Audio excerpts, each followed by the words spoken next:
നമുക്കിത് ഒന്ന് കലക്കി വെക്കാമേ. അപ്പോൾ ഈ പച്ചക്കറികൾക്ക് എല്ലാ പച്ചക്കറിക്കും നമുക്ക് ഉപയോഗിക്കാൻ പറ്റിയ വളമാണ് ഈ കപ്പലണ്ടി പിണ്ണാക്കും ചാണകവും. പിന്നെ ഇതിനകത്ത് കഞ്ഞിവെള്ളം കൂടെ ഒഴിക്കും ഞാൻ. ഇന്ന് കഞ്ഞിവെള്ളം എടുത്ത് വെച്ച് ഞാൻ എടുത്തുകൊണ്ട് വരാൻ മറന്നു. അതുകൊണ്ട് നാളെ രാവിലെ കഞ്ഞിവെള്ളം കൂടെ കൊണ്ടുവന്ന് ഇതിനകത്ത് ഒഴിക്കും. ഇത് നന്നായിട്ട് കലക്കിയിട്ട് നമുക്കിതൊന്ന് അടച്ച് വെക്കാം. അപ്പം 2 ദിവസം കഴിയുമ്പോഴത്തേക്കിന് ഞങ്ങൾ പുളിച്ച് നല്ല ഇടയ്ക്കിടയ്ക്ക് നമ്മളിതൊന്ന് ഇളക്കി കൊടുത്താൽ നാളെ രാവിലെ വന്നൊന്ന് ഇളക്കി കൊടുക്കും, വൈകിട്ടും വന്നൊന്ന് ഇളക്കി കൊടുക്കും. അപ്പം പിന്നെ നമുക്ക് ഈ ഉറുമ്പൊക്കെ കയറാതിരിക്കാൻ വേണ്ടിയിട്ട് കുറച്ച് സോഡാപ്പൊടി കൂടി നമുക്ക് ഇതിനകത്ത് ഇടുകയാണെന്നുണ്ടെങ്കിൽ ഉറുമ്പിൻ്റെ ശല്യമൊക്കെ നമുക്ക് ഒഴിവാക്കാൻ പറ്റും. അപ്പം നമ്മുടെ ചീര കണ്ട് ഈ ഒരു പരുവത്തിലായിട്ടുണ്ട്. മഴ ചീരയ്ക്ക് പ്രശ്നമാണ്. എങ്കിൽ ഈ മൾച്ചിങ് ഷീറ്റ് ആയതുകൊണ്ട് മണ്ണ് തെറിച്ച് ഇതിനകത്ത് വീഴത്തില്ല കേട്ടോ. അപ്പം അങ്ങനെ ഒരു കാര്യമുണ്ട്. അപ്പം ഇതിനകത്ത് ഇവിടെ കുമ്മായമാണ് നമ്മൾ ഇട്ടിരിക്കുന്നത്. മുളകിന് വേണ്ടിയിട്ട് സൈഡിൽ കുമ്മായം കയറി കൊടുത്തിട്ടുണ്ട്. ഇത് ഈ ഒരു പരുവത്തിലാണ് നമ്മൾ ആദ്യമേ ചീര കൊണ്ട് വെച്ചത്. കാണാൻ പറ്റുമെന്നറിയാൻ വയ്യ, സന്ധ്യ ആയിട്ടുണ്ട്. അപ്പോൾ ഈ ഒരു പരുവത്തിലാണ് നമ്മൾ ആദ്യമേ ചീര കൊണ്ട് വെച്ചിരിക്കുന്നത്. അപ്പം അങ്ങനെ ഇവിടെ ഫുള്ള് നമ്മൾ ചീര നട്ടിരിക്കുകയാണ്.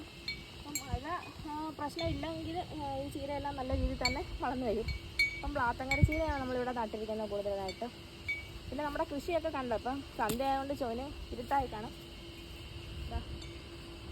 നമ്മുടെ കുക്കുംബറെല്ലാം ആയിട്ടുണ്ട് കേട്ടോ. ഇന്ന് ഈ കുക്കുംബർ നിൽക്കുന്നെങ്കിൽ നാളെ നമുക്കിത് കാണാൻ പറ്റുമെന്നറിയാമേ. കാരണം മൊത്തം കിളി വരാൻ തുടങ്ങിയിട്ടുണ്ട്. കിളിക്ക് വേണ്ടി അങ്ങനെ കുറച്ച് വലയൊക്കെ എടുത്തിട്ടുണ്ട്. പിന്നെ നമ്മൾ കഴിഞ്ഞ പ്രാവശ്യം ചെയ്ത കൂട്ട് തന്നെ മണി കിളിയുന്നത് കേട്ടോ. മണി അവിടെ കൊണ്ട് കെട്ടിയിട്ടുണ്ട്.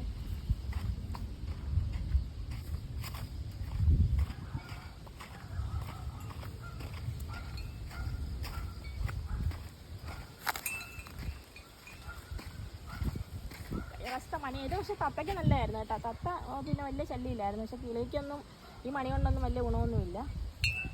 ഇതിങ്ങനെ സൗണ്ട് കേൾക്കുന്നുണ്ട്. ഇടയ്ക്ക് 2-3 ഇടത്തൊക്കെ നമ്മളിങ്ങനെ ചെയ്തിട്ടുണ്ട്. നമ്മളെ പയറും അതേപോലെ പന്തലിലൊക്കെ കയറി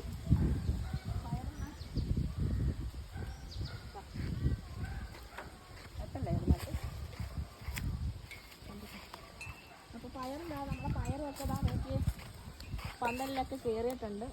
ഇനി കുറച്ച് ബ്രാഞ്ചസ് കെട്ടിക്കൊടുക്കാനുണ്ട്. സൈഡിൽ നിന്നുള്ള കുറേ കട്ട് ചെയ്യാനുണ്ട്. അങ്ങനെ കുറേ ജോലിയുണ്ട്. അപ്പോൾ ദിവസവും കാണും ഇതിനകത്തൊക്കെ കുറേ ജോലികൾ. നമ്മൾ എല്ലാം ഒരിക്കലും ഇതൊന്നും ചെയ്ത് തീരുമെന്ന് വിചാരിക്കേണ്ട. കാരണം എപ്പോഴും ഓരോരോ ജോലികൾ കാണും, എല്ലാ ദിവസവും കാണും. ഇനി അങ്ങോട്ട് ഓരോ